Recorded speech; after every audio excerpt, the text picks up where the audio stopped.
Hi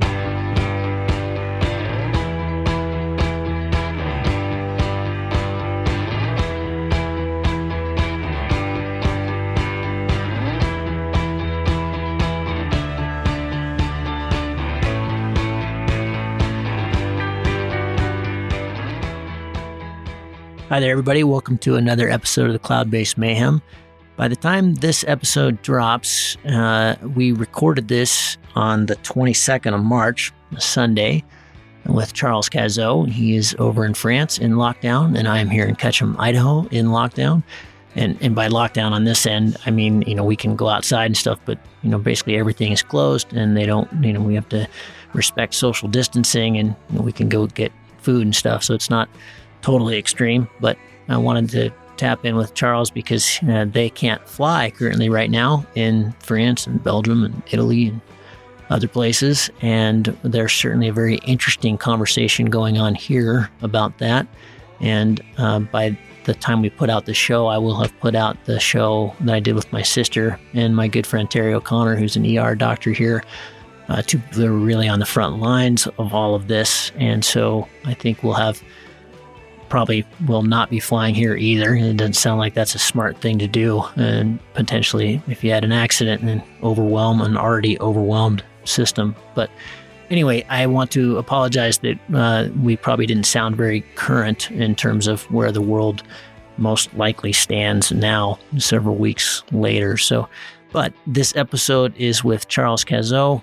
He's been flying for more than 25 years. He was the first kind of junior, they have a junior professional training program in France that you can come up through to become a professional pilot and be paid and coached in that process. And so this is something that's pretty foreign for most other pilots in the world, but a very cool program that people like Charles and Maxime Pinot and others have come up through, Honor and have come up through. So he was the first with this. He got on the team in 1995 when he was 18 years old, and then made the French team in 2000. He's been on it ever since. So almost 20 years with the French team. So I wanted to just talk to him about what they're teaching and what he's learned over the years and how to fly faster in comps and strategy and tactics and all that kind of stuff, and the mental side of the sport, which is of course huge.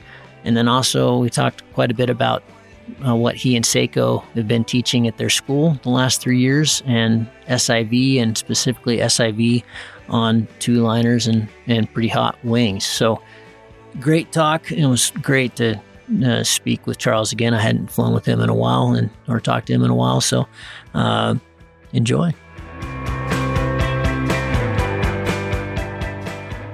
Charles, awesome to have you on the Mayhem. I've been wanting to talk to you a long time. I was trying to think about it this morning when the last time we saw each other was. I know we flew together in Chelan a few years back. I feel like I've seen you since then, but as always, it's always too long. But thanks for coming on the show. I understand, like I do right now, you have a lot of time in this time of Corona. Yeah, thanks, Gavin, to bring me to the show. Yeah, I think the last time we met maybe was in Colombia for a competition there. And that's right. All right, we have quite a lot of time actually at home with the Corona issue, and I'm not one of the guy working because the office closed. So now we are waiting the stuff going on and give all our energy to the people who are in front fighting with this virus. Yeah, it is really an unprecedented time. I just did a podcast last night with my sister. She's not a pilot, but she's the health and science reporter for KQED, which is our kind of NPR station out in San Francisco. And so she's been on the front lines reporting on this really since it came across from China, because it first came to San Francisco from China. And it's just, man, it's just incredible watching the numbers and the escalation of this. And then, of course, you guys were the first to get shut down, I believe, right? France, Belgium, Italy, they've shut down Italy, flying. It was in the worst. It was the first. It started quite badly before the Superfinal, actually. And so it's why nobody decided to go to Brazil. And now it's quite bad in Italy, and we know it will happen to France and the other country from Europe. and then the rest of the world. So we just try to understand what's going on and to be ready and to face it and then to go ahead. Yeah, and what is your work? Actually, I'm working in a mobile phone company, Orange, and I have this deal with the ministry and the company, so they allow me to train and comp half of the year. So I'm mainly like autumn and winter in the office, and spring and summer I can compete, train and teach with Seiko in our school. This is a great place to start. So I can't remember who it was that I spoke to about this. When you're on the French team, you can kind of you can get paid to fly, correct? You can work for Orange and then have they have a system where you're allowed to fly for, is that a certain amount of time or something? How's that work? Yeah, we have a system. If you are in some of the big company like the train station or like mine, Orange, in fact, the company, they earn some taxes on the time you are not at work. So it's good for the company and it's good for the athletes. And it's quite helpful then to, especially for paragliding pilots, it's quite helpful to have time to get the money and to go to competition and train. For sure, you need to find a sponsor to support your budget for competition. But when you go to a competition, you don't need to focus and say, "Oh, it's good weather. Maybe if I'm at work, I can make some tandem." But it's not the case. I know when I'm in competition, I can focus on competition. And the only fact is you have to stay in the top 12 FI ranking. So it's a bit of pressure.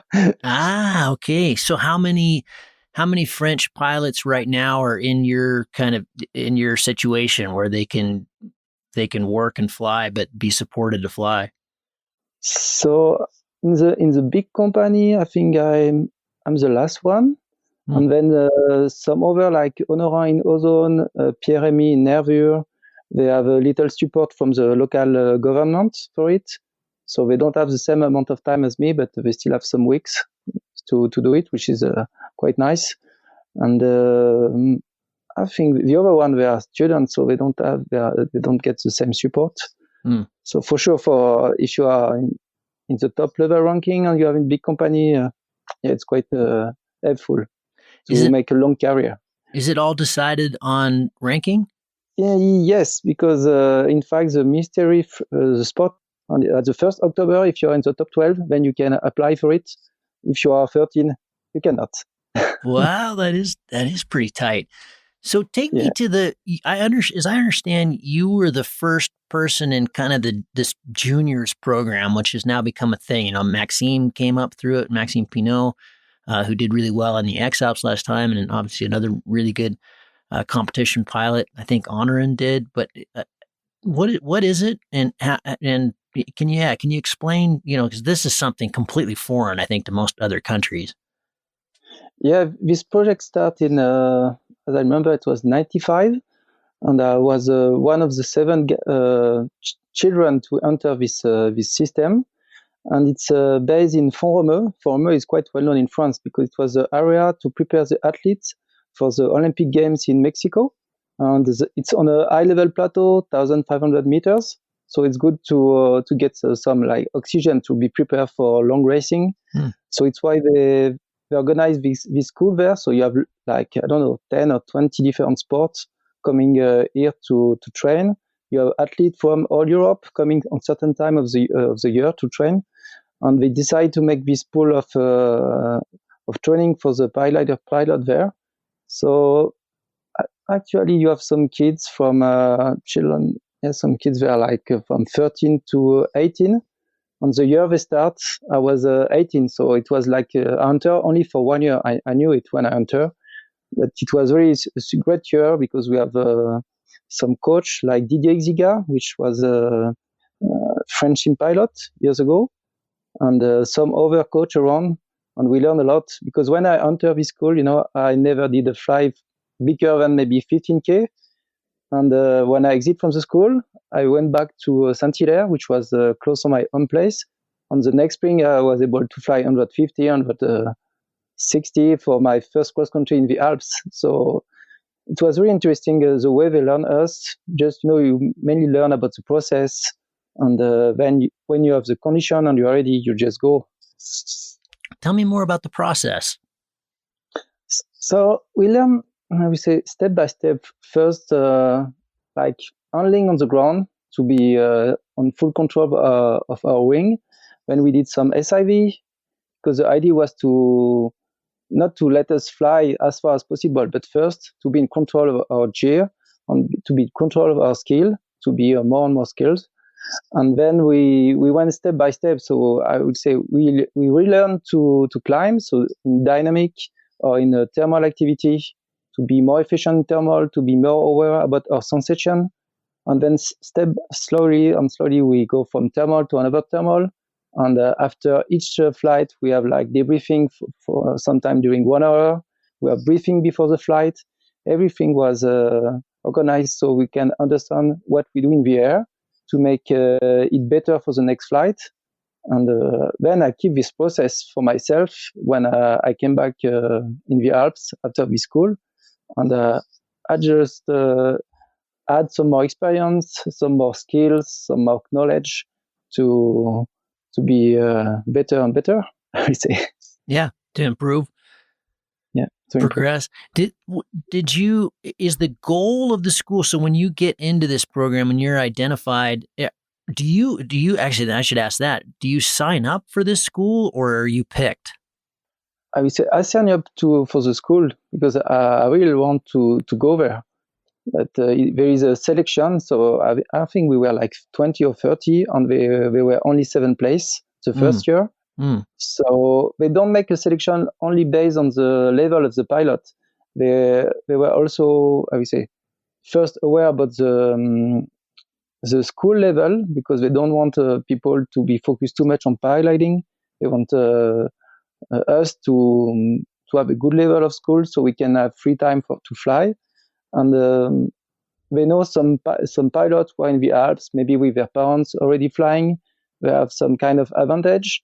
And I was coming from the flat. I was alone to fly. Nobody in my family were flying. So maybe we will say, okay, maybe this guy, we can help a little bit if we put him in the system. And from my past experience, I was climbing, I was running, I was making football, a lot of activity. And I was always trying to go ahead and to push further my skills. So I think they feel it when they ask the question and they say, oh, maybe this guy have some potential to improve a lot. And the idea was not to push us to the competition. I know when I started paragliding, I didn't want to go to competition. Competition finally just become a tools to progress, to know some more area, to learn from different pilots. But I didn't want to go to competition scene. I want to go to cross country. So when you sign up for the program, it's not the goal of the program isn't to create necessarily race pilots. It's just to create good pilots. Yeah, the first year it was more about creating good pilot, and then the level year after year improve. And I will say when they have to make the selection, then they select quite a good level of pilot.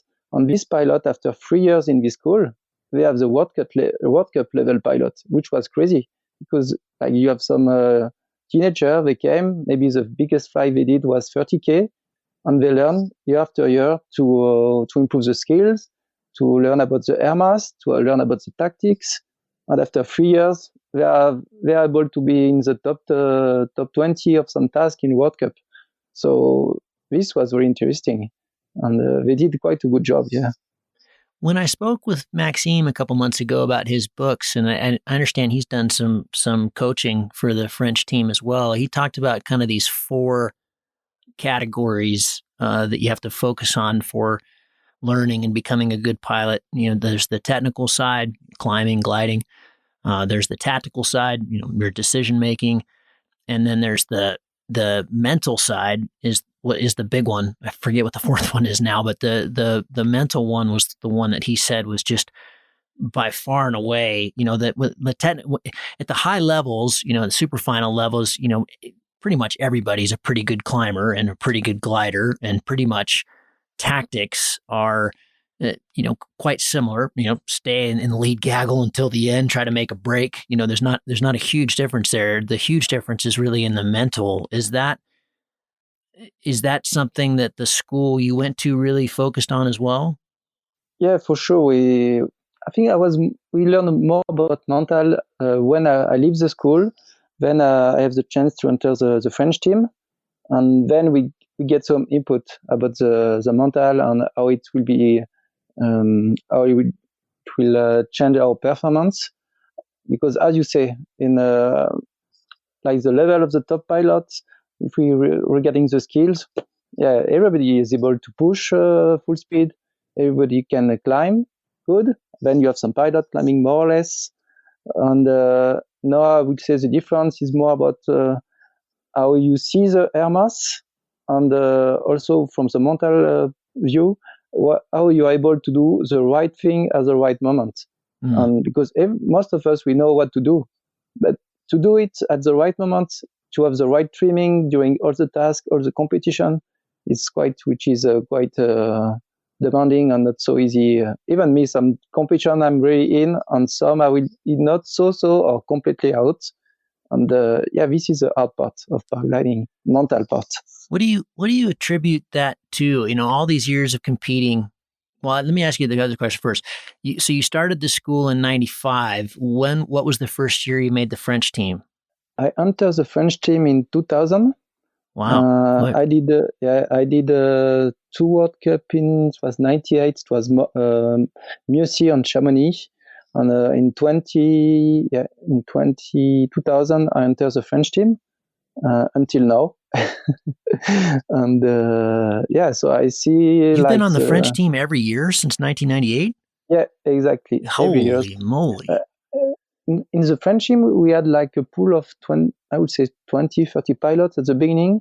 And then and now we are like maybe less than 10, because the thing change and the budgets change, and the way it's organized a little bit different. And in 20 years, you can see like the wing changing, you can see the tactics changing, you can see everything, because it was more demanding for the pilot to be at the top level. I say, the wing was a really big change when the two-liner arrived. Yeah. And then I think the big change after the two-liner is that most of the pilots, they were able to have a really good wing. And then the tactics become more and more important in the competition. Yeah. So you mentioned something that I think a lot of pilots, including myself, really struggle with. There are times when you're just in it, and I call that kind of being in the flow. And then there's times where you're just not. Have you been able to isolate and drill down on that and figure out better ways to be in it? I will say, yes. You see some moment or some part of the task, you say, I'm not in. And then you try to understand what's going on with your mind. And most of the time when you want to make the results too fast, and you don't have the process to focus on what you have to do at a certain moment of the task, like, I don't know, you are turning, you have to be focused on your feeding, and like each turn of the thermal, I know I have to focus on one, on the meteo or on the pilot around me. And if you are too focused, I will miss the goggle, I will miss the result. If you are too focused on the results part, then for sure everything you trained for before, and you organize to make a good performance, then it starts to be destroyed because your mind is not in the action; it's too far away. Are there things that you've learned over the years, say mantras or something you're writing on your instruments, or are there clues that you've been able to grasp onto and resolve that, in flight? The thing, hey, Charles, come back, or Charles, you're thinking too much. I got to let my subconscious do more work. Are there things that you've kind of learned or codified to help that? I work with Thomas Toria, which is a mental coach of several pilots, include Kriegel. And the last 2 years I was working with him, and I was flying with Fly Now, writing on my instrument. And just remember, okay, you are in the air, you have to be focused on what you do now and be efficient now. No, just to be in the game, not already at the goal. Or thinking what will be the consequences of my results. For example, for my deal with the mystery, with my company, with the result at the end of the year. Just okay, you are in the race. You are at this moment of the task. You are in this situation. What you have to do to be efficient now, and focus on it. Nothing else. Can you? What was the main thing you went to Thomas for, and what advice did he give to you to solve that? The main thing for me was really the pressure I have to deal with the pipelining involved in my job, as with the deal in the company. So in some year was really complicated to deal with, because you have like 3 good results. You have to make one comp a very good result, and even you are not or you are not on the flying area, you are not in the task, your mind is not there. So yeah, it helped me to refocus on the piloting side when I'm in competition, and to relax from this contract with my company, because on one way it's a very good it's a nice deal I have, but it cannot work if I'm not focused on competition. I have to be able to go to competition, to keep my pleasure to fly, and to enjoy the process to compete, and not to do only this for, I would say, for my deal with the company. Yeah, it's a very special place. I would say I don't know if there is not so many pilots, I think, who have this no kind of deal. And on one way, it's super nice deal. On another way, yeah, it can give a little bit stress. But no, I think I have the deal with for 10 years, so I learned to live with it. It's I would say privilege, so I have to face it. No problem. Do you? I would imagine that in some ways, the silver lining of it. I mean, there's lots of silver linings there, but I would imagine one of the main silver linings of that kind of situation is it probably keeps you really motivated to fly. I mean, do you think you'd have the same motivation without it? In fact, I don't need say motivation to fly, because I love so much flying. I just need to go and fly. I have some friends who we go for competition, and when they go for a fly, they go to train for 1-2 hours, and they don't like to stay at the same place during their flight. So okay, they make their 2 hours training, and they know they want to make a result in competition. But for me, if I spend like 5 hours in the same thermal, I don't care, because I just love to be in the air, And I come to piloting because I was coming from mountain, from climbing. I first want to use piloting to go down. Then I realized I can climb, and I can move from one mountain to one other mountain only with the piloter. And I don't, even if I'm not competing, I can go and make cross country for hours. I just love to fly. Back to Thomas, how did he help you to relax and to distance yourself from the pressure? It was mainly this work we did with finding the words which are linked to some image or some feeling, which bring me back to the present, not with the future or the past, but really, okay, I see this word in front of me. I know what this word means, the feeling linked to this word, and then I connect, I switch to present mode, not to move my mind somewhere else. Yes. Will you keep working with him, or is that done? No, we are keep working.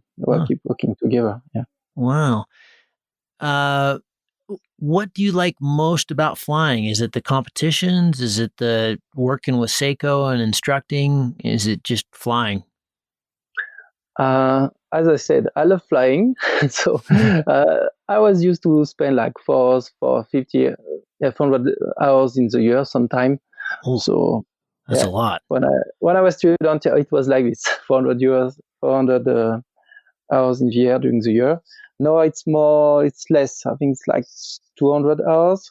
And I feel now, I would say in the past, I needed to fly a lot so different situation with the terrain, with the air mass. And now I feel if I fly 150, 200 hours, it's quite a lot in the year. And I feel comfortable with this amount of hours. And I'm more hungry when I go to competition because if I fly too much, it starts to be kind of routine. But if I fly not so much, then I really want to be in the air. And for me, it's more efficient than for the comp. And I like to fly cross country because I came from cross country part before to go to competition. I like to discover, to take my own decision. I like to fly alone. It's a bit egoist, but it's one part of the flight I like. And also the side we start with Seiko, with the school. I like a lot. I like to share the knowledge with the students who are coming. I start to give them feedback, information, help them to progress, always to keep the safety part in mind. And I always say you will be a good pilot if you are old pilot, you know. And years after years, we all realize it's just true. And I really push all pilots also. Whatever the level they are, just go to SIV to train your skills. And they tell me, but you know, I did it 5 years ago. I'm a good pilot. I say, I don't care. You just go, you show. And then you come back. You know, it's like you send your car to the garage every year to check if everything working well. Yeah, and it's the same for the pilot. You have to go with your wing to learn, to improve your skills, and just to become better. You cannot just stay in your chair and say, okay, or you're honest, I'm a good pilot. I can fly 100, I can fly 200K. Say, okay, you fly good. You understand what's going on in the air, but you have to be a pilot under your wing, and you have to know how you will react in every situation. You have to learn how your wing, your new wing, you will react as well. So Seiko is really the coach for the SIV, and for me, she's amazing because I think she's the only one who's a co-pilot in cross country. She was a co-pilot in acro. She is test pilot, instructor. She has a really good overview of what's going on with the wing and how the pilot they react. And for me, it's really interesting. I learned a lot from her on how she train, how she focus on flying. It's really interesting. Yeah, I think you guys really broke terrific ground with what you're doing there at the school and sharing these videos, because I always think back to Russ Ogden gave a terrific talk here in Sun Valley right after the World Cup in 2012. And he obviously knows a lot about wing design. And back then he was still recommending, which I know he's changed his mind on now, but he was still recommending that it wasn't really a good idea to do SIV on our comp wings, so back then, open class wings and now serial class wings. But, the hotter end of the scale, the two liners, that was just, you should still do SIV on a lower level wing, because if they went, they were very hard to recover. And you guys have shown, and also wings have changed, and, the CCC class is definitely tamped down on, say an R11, but, you guys have shown that, you really should do it, and you should do it frequently, and, if done well, that you can do it safely. Yeah. When we have a co-pilot coming, for example, with the CCC wing, and if he tells us, it's my first SIV, it's happened, it will be my first all ever. Really? So we say, yeah, it's happened. Jesus. It's, my first all, I did it after 10 years of flying. Really? It's crazy, yeah? Yeah. And I was flying cross competition wing for long because it was not, I would say, it was not in the move at this time when I was flying. I was flying like prototype, everything. I never did stall before. And then when I enter the French team, they say, okay, no, you want to go for competition? You have to pass by the SIV course. So then we go to SIV. My first SIV was with I don't remember. So with a prototype from Advance or no, with APCO. No, I was with this kind of prototype there, and they say, okay, now you go for SIV, go for stall with full speed collapse. And then if I think to this with more years of experience, I say, but we were crazy to go like third SIV like this. I know our students, if they come with no experience in SIV, even they are flying competition wing, we told them, okay, you are better to come with a lower level wing because it will be more easy to get to learn the skills, to learn the tools, to see your reaction. And then when you manage the situation well, you have you handle well the tools to recover, the different tools. Then okay, you move to your CCC wing, and then you just adapt your skills to this wing. Otherwise, it's too much thing moving, and it's too much stress for the pilot. So this is for me, this is just normal. So it's why we go step by step. You know, we just idea is not to make say a circus, a Disneyland tour. You know, we say to the students, you don't pay and come to have I would say fun. You come to learn. And when you go back home, you have some tools in your baggage. Some tool you can make only over the water. Some tool you master, you can try at home and improve. Because some tool, even if you try in the air, if you don't master, you will just go in worse situation. So it's better you learn some tool which you know, you learn some situation, you have some experience, and then you know when you will be able to handle or not, and when you will need to use your rescue or not. Yeah, it seems like to me that's almost the most important thing that SIV teaches you is, I mean, it's all important, but the big one is what situation am I in right now and how long is this going to take to fix? Because then you know if you should throw. And it's, I think a lot of people, well, we know this, a lot of people hit the ground because they try to fix it too long. Exactly. Or they don't have the right tools for the situation, or they don't know the tools. And sometimes if you have the tools and you know it, it's like in the air, you know in which situation of the task you are, you know what you have to do in this moment, and you will not think to go full speed if you need to climb. And the same when you have something going on with your wing, and in SIV, you will use the right tool at the right moment, and it smooths the situation, and then it's more easy to recover. For sure, some situation maybe you cannot recover because it's too complicated for your wing or your level. So the rescue is maybe the only issue. But at least you think to use the rescue, because we have some pilots going in the water sometimes. They even don't think to use the rescue if the coach don't tell them rescue. Wow. Yeah. How often should people do SIV? I would say if you are able to do one barrier, it's just amazing. If you can do, I would say one every 2 years, especially when you change your wing.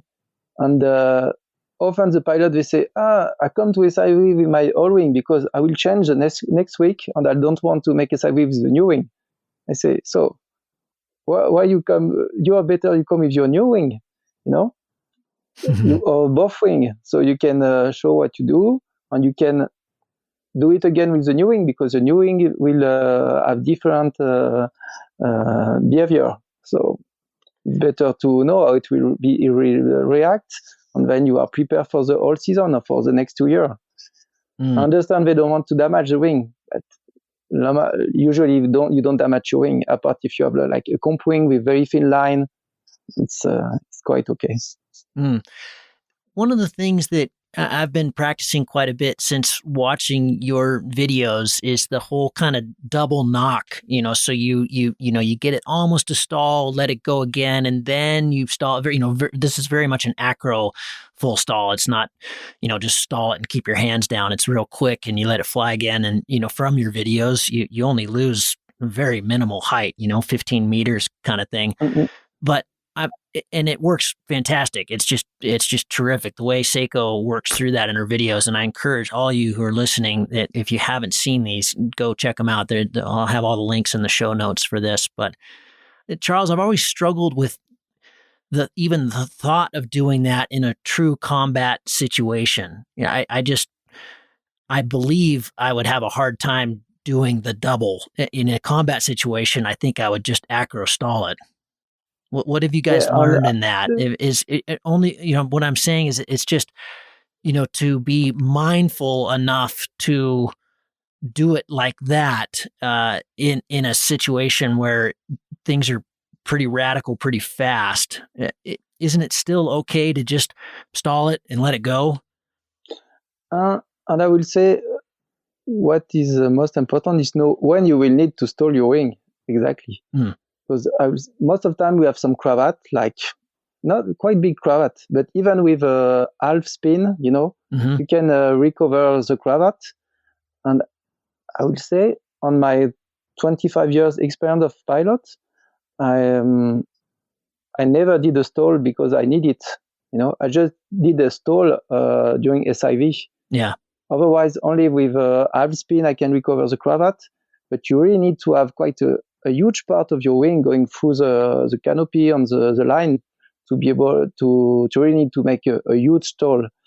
And if you have like such big cravats, which you need to make a stall, anyway, I would say not as soon as you will touch the handle, but almost you will pull a little bit and your wing will stall because your wing will have such a small area open.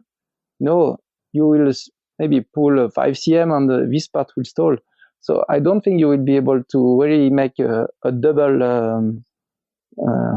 You're saying you won't even get to there. I see what you're saying. So you really, when you're thinking, when you're having to go into stall or to backfly or tail slide to get a cravat out, you're never going to get to that point. As soon as you start pulling brake on the cravated side, it's going to spin.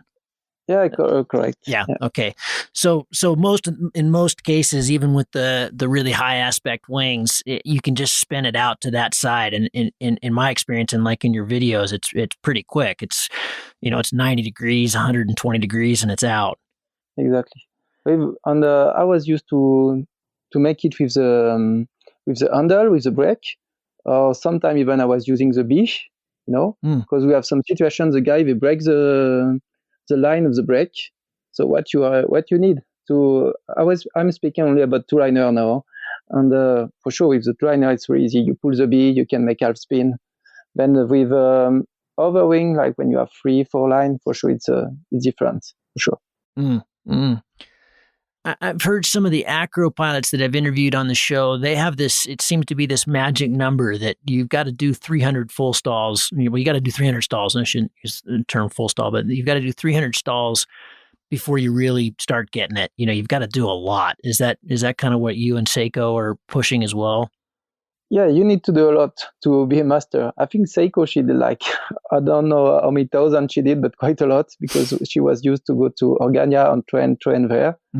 And I did less. I did quite a lot with the competition wing because and the last 10 years I was flying only with the comp wing, apart of the side of coaching where I'm using some more easy wing. And stall mainly only competition wing.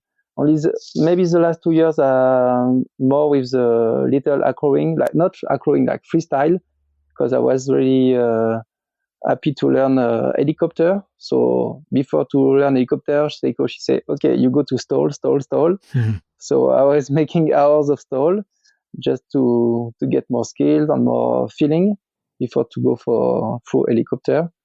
And I would say helicopter is very nice because you really become a sensitive pilot, and then I can use this sensitive feeling also to fly my combustion wing.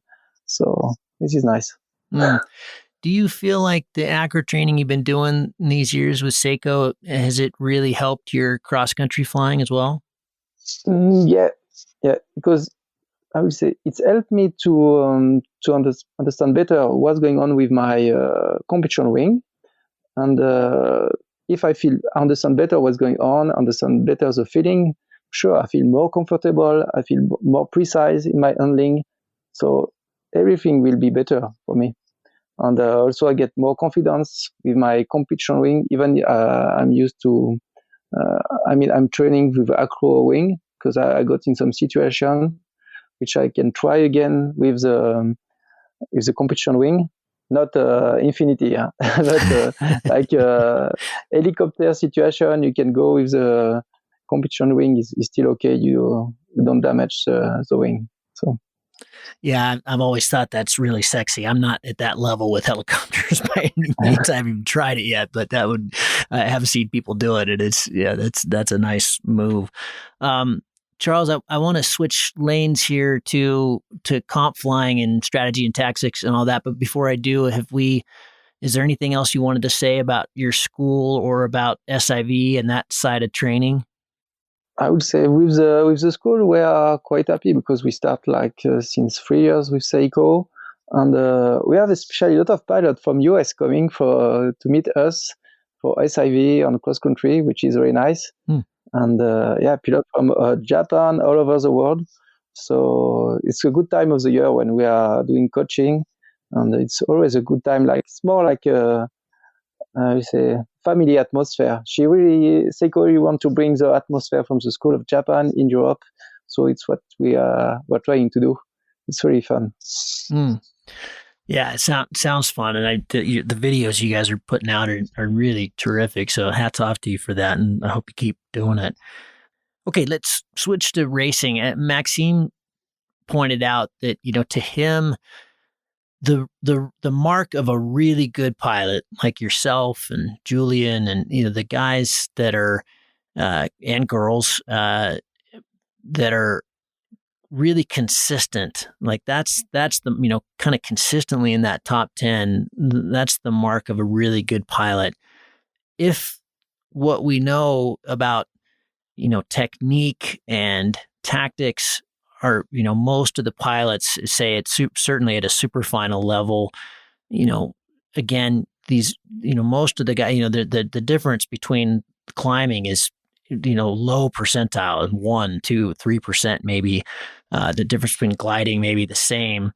So, we talked about the mental thing, but what are the kind of breakaway differences between those folks that you just consistently see on the podium and the top 10 and the rest? And is this something that, you're obviously focusing on in the French team? I've seen for the guy who are regularly on the top, on the podium, I will say they're able to fly with the group, really consistent, and they are in control of the group. But on the other hand, when they are alone, they are super efficient to fly alone. And so if they are a bit behind, they can catch the group. But if the group really splits, they can fly very efficient, like Julia or some Slovenian pilot. They can really fly fast alone, even they are not in the group. And I think this is really what makes the top pilot, because you need to master the group to fly and keep it and use it as the maximum of the task. But then, like when the group split, when you have the advantage in the last part of the task, then they are able to go. And we always have a quite big margin compared to some pilots who always attack during the task, attack, but then sometimes they are stuck on the end. So this is a hard part. Even you see the conditions are good, but okay, you keep in your process, you stay with the group, and when you have opportunity, then you just try to escape, and maybe the guy will follow you. I saw some guy like Yuri Vidic. This guy is amazing. He's flying maybe, I don't know, less than 50 hours per year. He's not competing. He's competing only in the main competition, and he's always at the top and relax. He's always in good position in the group, and he don't take much risk. And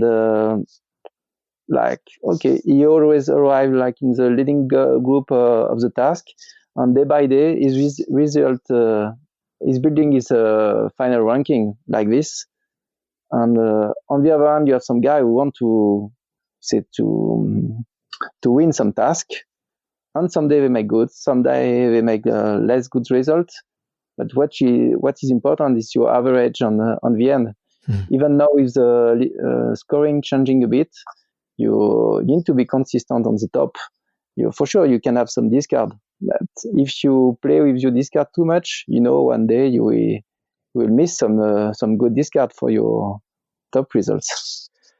Can you talk about one of the things I heard recently was that the French team is trying to, or maybe they already have completed, it's almost like I think of it like chess, really good chess masters. The first move by the first guy, there's almost like an auto response for the second move on it. They don't have to think about it. It's just what you do to that. That move requires that move, and then the next move requires that move. And it's in the beginning. I mean, the chess is all about the beginning, but it becomes very easy for chess masters. So we call that like codifying. And I understand the French team has really codified what you should do based on where you are. In other words, to eliminate more mistakes, because usually when you get behind, if you start really trying to push to catch up, you could add more mistakes, and it gets worse and worse. And so they always say you concentrate on just flying well, and eventually the lead gaggle will get caught somewhere and you can catch up. But can you share any of those kind of rules that the French team has developed? In other words, if you're midway in the gaggle and the lead guys get to the top and they start going, do you go then, or do you go to the top? Are there things like that are just, in other words, they're trying to give you guys rules so you don't have to think as much? I would say, for sure, you need to stick to the gaggle if you want to try to arrive with them at the end. But then you have also to be objective about what information you have. For example, if you are a nice vario where you are climbing and you see this guy going, for myself, I would just stay in my thermal and climb as long as my vario is good for the day, and then I will move. Because if you move too fast, then you arrive for sure. You cannot arrive higher than the guy who are starting higher than you. When you fly with speed, apart if you get a good line, but it's not, realistic. So maybe I don't see really some rules where you have to go when the guy are leaving. Well, not necessarily that, but just kind of general rules that maybe that was a bad example, but just kind of depending on where you are in a gaggle or on a course, if it's early, if it's the middle, if it's the late, late in the race, are there things that the French team is kind of drilling in terms of discipline? I think the new young pilot, there are more rules than the old one. Uh-huh. The old one are more freestyle, and we are more based on the old tools, like old generation, like MacReady, like improving our glide, watching instruments, be aware about air mass information, more maybe creative. And for sure, the new generation, what I see on the new French competition pilot generation, they are not so able to fly cross country, so efficient as us, but in competition they are amazing because they really stick, as you say, with the group. They have some rules, like they always need to have some pilot below them. So you use information. If you have the guy used by the other, you will lose one moment. But if you have the guy with making the game, you have like 10 pilots below you. You just use them. Then at your level, you just find the good pilot to follow. Then step by step, it will be more helpful for you to catch the top pilot. But if you go like crazy in front, for sure you have less chance to find the thermal, or you will take more time. And then when you find the thermal, the guy will just catch you, and you just take risks for nothing. So I think the new generation they are more disciplined than the old one. So we are learning from them anyway. No, because this is a game. You always have some young coming, and they catch your experience or knowledge, but you have to catch them their spirit, their experience and knowledge as well. Otherwise, they just overtake you. Give us some advice for pilots that are just getting into competitions. What should you focus on? What are some of the things that you'd want to pass on to maybe that younger generation or even the older generation that's just discovering comps? I would say, don't try to make a result. Try to make a great performance. So I would say, if you focus on the results, it just gives you, excitation or some stress or some stuff like this. If you are focused on the performance, you will be focused on the process, like how you have to be ready on takeoff, how you have to manage your position and your timing to be at the right position for the start. And this kind of stuff doing all the tasks. And if you step by step, you will make a good process to arrive to goal. Maybe you arrive, 20-30 minutes after the first, no problem. After, you will reduce your margin, you will improve your tactics, you will fly maybe a little bit faster on the part where you can fly faster, and step by step you will just catch the top pilot. But don't focus on the results. I would say results can be a final goal, but then you have to build some second level or third level goal to improve your skills, improve your tactics, improve the way you find the information in the air, how you use it to be more efficient. So you should have been down in Brazil right now competing in the Superfinal, which was canceled, of course, because Corona. Was there any kind of things you were working on before you went in terms of, are there things you do, either mental exercises or physical exercises or anything to help? What do you do to get prepared for something like the Superfinal or a World Cup, a high level race? So the last 4 months before going to Brazil, I was in office every day. So I'll say I didn't fly. Maybe I did 2 flights in 4 months, because it was winter time here, and every day it was good weather. I was working, and when it was a rest day, it was raining or snowing. So it was a bad timing this year.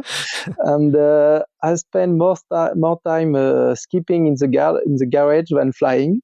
So I was really physically full prepared to fly the new wing. And so what we do before going to the comp?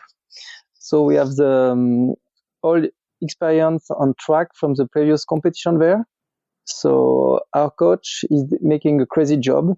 Like, he takes all the data from the last maybe 5 or 6 comp in Castello. And we have the track coming from CU. We have some debriefing with information, how was the condition, how was the race this day. So we can introduce ourselves on the topography, on the aerology of what we can face. I have experience from 2 comp in Castello. And then what I tried with myself when I'm not flying for a long time, I just use map to set some task, even maps in the Alps, and just to stay in the process of what I have to do in the air. to go from one point to another, and like basic thing, climbing, transition, just to imagine I'm flying, to get this feeling. And on some parts, I will just sit, close my eyes, imagine I'm turning, what kind of action I'm doing with my arm, what I can correct. And okay, I'm now I did like I don't know, 50k. I want to go full speed, so I can imagine I'm going full speed. What I'm looking in there, I'm looking to the canopy, to my riser, to the instrument. How I can organize all this timing to catch every information I need. And actually, this is the only way I can fly when I need to go to work and it's not flyable on the rest day. So you're doing a lot of visualization. Yeah, I do visualization like this because how I can fly. If it's not possible to fly, I need to keep the process and try to keep the feeling and keep like automatism, reflex I have in the air to catch information, to use information, and to be efficient. So yeah, this is the way. If you can fly, let's say, for a long time, I think it's a good process, and I'm used to do it several times during the winter. I don't say I will do it every day, but maybe one per week. I will focus on doing stuff like this, or even when I'm skipping with the rope in my garage, I can move my mind to the flight part, so I'm skipping. But okay, I imagine I'm in the air, I'm flying, I'm going from one point to another. So what I'm doing in the air, I'm pushing, I'm turning. No, I have to go through this process. Even in a moment I'm doing some sport. So for me, I would say it's a good point for me to keep connecting with the paragliding. How important is fitness to something like the Superfinal when you're racing for potentially 12 days? You need to be fit to handle your wing for, I say, 4 or 5 hours, and the most important is to be able to recover. So you get ready every day for each task. So I will not say you need a crazy training physically, but you need to sleep good. You need to eat well. You need to prepare things, and so you are 100% of your potential. This is main important for me when I go to comp. If you train, I know for myself I need to train, because if I train good, my mental will be ready. I know some pilots, they don't need to go to get ready physically, but it's their process to be ready for the comp. But mine, I like to know I did all my best to be ready. So when I'm in comp, I will not think, oh, maybe I need to train more physically to be ready for the comp. No, I did it, so I don't need to think about it. What kind of mental, where are you trying to get, before you show up to a Superfinal and then kind of each day? Do you have any kind of routine or anything you do to get in the right frame of mind? And what is that frame of mind? Are you trying to be uber relaxed? Are you just trying to be uber aware? Are there things that you're chasing in terms of in terms of your headspace? So generally, I would say I'm quite a relaxed guy. I'm not so exciting, so it's quite easy for me to be relaxed. I don't need many tools, activity around me to feel good. And I mainly need to wake up and take off. And from my experience on the years, I don't need to make something very special during the comp. What the main thing I do? I know I like to have my bag with my instrument, everything ready. Like when in the morning when I wake up, okay, everything is ready. I know when I have to go up, I take my bag, I go, it's ready. And when I'm take off, sometimes we had some task, we have to wait 3-4 hours on the takeoff, nothing happen, or they do one briefing, two briefing, three briefing, and they change the task. So if you are too much aware, every time there is a briefing, then they say cancelled, new briefing. It's always you make up and down. So usually when I put my helmet and I close the glass in front, I'm connected with the task. This is a moment. I can be on the briefing, prepare the task, aware about what we will have to do. Okay. Then I put my harness I clip my helmet, and I'm in. Yeah, Maxime calls that the kind of the funnel effect. As you get closer and closer to launch, you get more and more focused and tuned in to what you're about to do. You don't want distractions and other things at that point.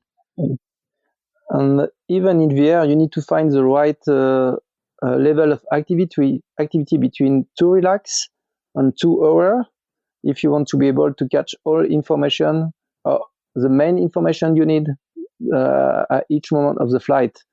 Because if you are, I say, too much, not nervous, but too active, maybe you will miss one information which is close from you. If you are too relaxed, maybe things will happen during the task in terms of tactics, and you are not aware about what's going on. So it's always this streaming which is not so easy to find. So maybe someday on certain part of the task, if I feel I will say maybe a bit sleepy, maybe not in full activity, I will be more able to use the autopilot for this part of the task. And then when I feel more aware, or I try to be maybe more aware for the start or for the end of the task, because I know this last maybe 20-25K, which are the important moment to be focused on what's going on and to not lose some time on the best pilot of the day. How important is it? I tend to get really probably way too relaxed about weather at comps. I just don't even pay any attention. Am I blowing it? You get your briefing in the morning and you fly with everybody else, and I just don't find it's that relevant. But how important is it, or how much are you looking at the weather when you're at a comp? Actually, sometimes we look too much at the weather, and then things appear to be completely different during the task. Yeah. But for sure, it's good we look to the weather to know what will be the stadium of the day. It's like a football game. You have a stadium which is an area where you will have the task. You have to know how it will work. As we are 150 pilots in the air, you will see very fast how it works anyway.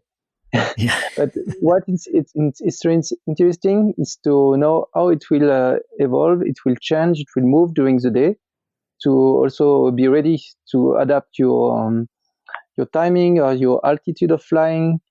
And it's in these parts the weather will be helpful. For sure, it's completely different when you have to fly cross country or when you have to fly like X Alps, where the weather is so much important. I would say, from a follower for the X Alps, I would say, yeah, weather looks really, really important. Even sometimes guy really push a lot in the certain condition. But yeah, they have to use every window to make few K in flight. It's better than walking, looks like. Charles, you mentioned that one of the real pitfalls people can get into early on, especially, but obviously at any time in a career, is to think too much about the results. Are there other pitfalls, other things that, in your 25 years, things you look back and I could have avoided that, or I could have done that differently? So I will say fly when you progress, fly with a wing for your level, fly in the condition of your level, which is also important. And then when you build your skills step by step, you can go with a different wing, maybe with more performance, but you need to have this couple with pilot and wing always connected to the to always able to face the air mass you will have. we have too much pilots who want to fly with more performance with the wing, but finally they are less efficient in the air because they can't fly as good in some strong condition because the wing is too demanding for them. And maybe if they were flying with the previous wing, which has less performance, was more easy. They were able to fly quite big distance with it.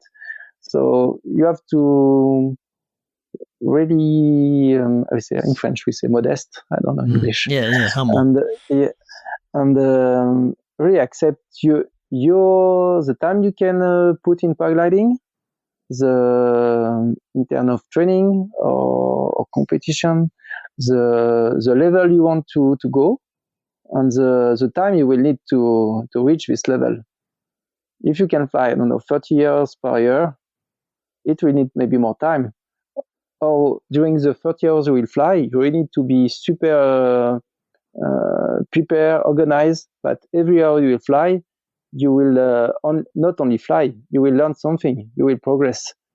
I think also this is one of the difference I had in my career. Is when I was flying for 400 hours per year, I was flying I was flying cross country, I was flying.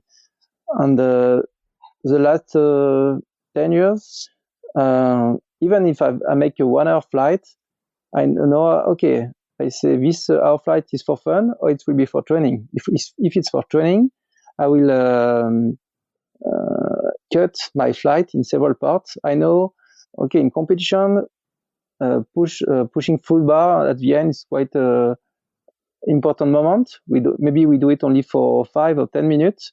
So I need to work for it. Even if I fly only 1 hour at home, I need to work during 10, 20, or I don't know, 15 minutes only for full bar to get the feeling, to get the feedback. So when I go to competition, I'm ready for it. So it's, I feel I'm not good in thermal. I have a lack of feeling. Okay, even if it's a super good day to make maybe, I don't know, 200K, I will just stick to the local area and I will climb, I will go down, I will climb, I will go down, just to improve my skill, my feeling. It's just not only about take off, make 100K and come back.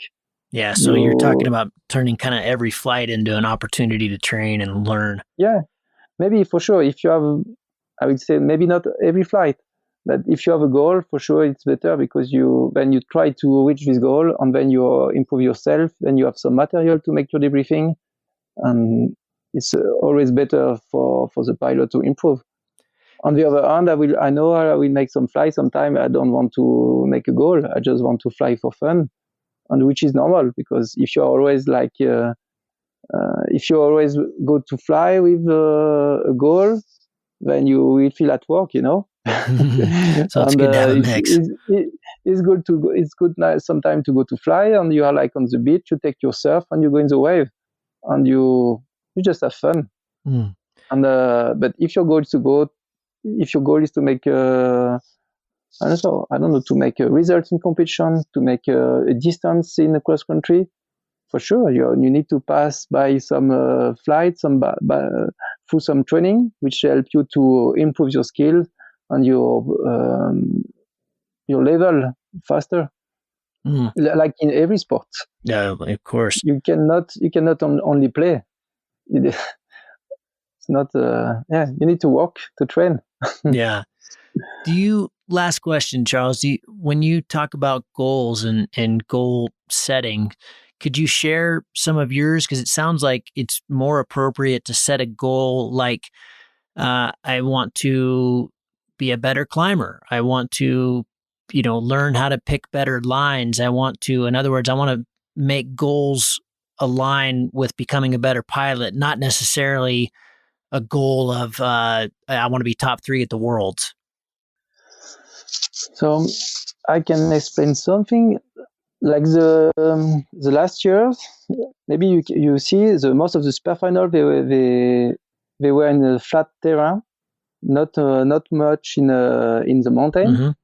And like 10 years ago, I was living very close from Saint-Hilaire, and I say, okay, now we will move like on the other side of the mountain because it's maybe only flat terrain. in the Alps part where I'm flying, where I can train. So we move all the family with the house in this part. And I say, okay, now you have to take off. It's 150 meters high ridge. So it's it's not very high. You have the flat in front, and the main ridge is 10K behind. And I say, okay, now I will train there, because I know I can fly easily on the mountain, in the ridge. But what I need for the competition, it's to improve my skill in the flat. So I move myself to the flat to be able to train as much as I can, and to get the skills for it. Because when you come from the mountain with a ridge to follow, when you arrive in the flat, and somebody tell you, hey, you missed the line, and then you say, which line? So you have to fly in the flat to understand how the things are working in the flat, to be aware about different elements you need to be efficient. And I know I train a lot in this area with side wind, with front wind, and then okay, you understand what's going on with the thermal, how you can use the line, which finally you realize there is some line, or there is some thermal activity going always on the same way, which people call line, but finally it's only thermal which you hit every time. Then you learn how to exit from a thermal with some wind. You learn how to enter a thermal. You know how to thermal better with wind, how to drift with a 30-40 kilometer wind in the flat. And this is the kind of thing you have to go to train and to improve. If you only fly on the ridge, you will never face it. And then you will arrive in this kind of situation. You can only say, I don't have the skills. Yeah, sorry, but you have to go and train. I like that approach. You gotta train. You gotta train if you want to play the game. Charles, thank you very much. I really appreciate it. It's fantastic to hear your voice. It's been too long. I'm sorry you're not down at the Superfinal, but I think this seems to be some silver linings with all of this. And I hope you're enjoying time with your family, and I'm sure you are. And by the time this show comes out, the world will have radically changed. So I can't even predict, but just be safe and best to you, man. Yeah, things will be changed a lot for sure. So I just want to wish all the best to the paragliding community, their family, friends, and let's see how things will go. And I wish Gavin we can have a nice beer around barbecue in Chelan. Yes, I do too. I hope that happens. Well, we shall see. I don't think the U.S. has taken this seriously enough early enough, but and so we'll see. I think we're going to be following, and they say we're about 11 days behind what's happening in Spain and France and Italy right now. So we shall see. But yeah, fingers crossed. It would be wonderful to have a beer with you in Chelan and do some flying together. Yep. Thank you very much. I need to get Seiko on the show as well. It'd be awesome to talk to her. Yes. Well, cool. Well, I know it's getting a little bit later. You're part of the world, so I'll let you go. But thanks very much. Bye-bye, Gavin. Cheers. Bye-bye. Cheers.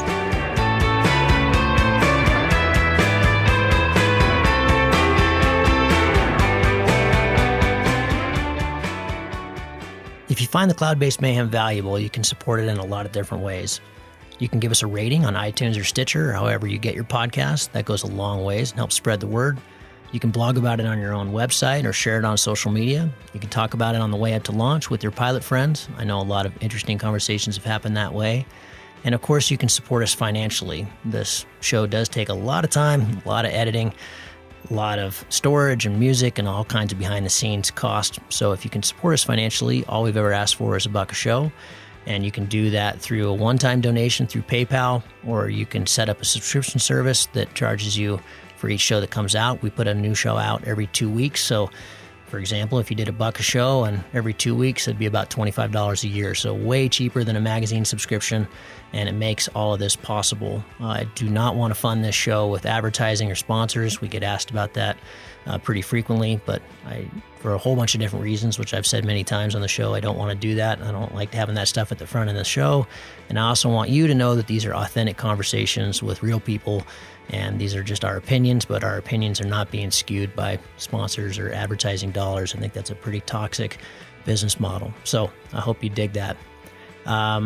You can support us. If you go to cloudbasedmayhem.com, you can find the places to support. You can do it through patreon.com/cloudbasedmayhem. If you want a recurring subscription, you can also do that directly through the website. We've tried to make it really easy, and that will give you access to all the bonus material, little video casts that we do, and extra little nuggets that we find in conversations that don't make it into the main show, but we feel like you should hear. We don't put any of that behind a paywall. If you can't afford to support us, then just let me know and I'll set you up with an account. Of course, that'll be lifetime, and hopefully you're being in a position someday to be able to support us. But you'll find all that on the website. All of you who have supported us or even joined our newsletter or bought Cloud-Based Mayhem merchandise, t-shirts or hats or anything, you should be all set up. You should have an account and you should be able to access all that bonus material now. Thank you so much for listening. I really appreciate your support, and we'll see you on the next show. Thank you.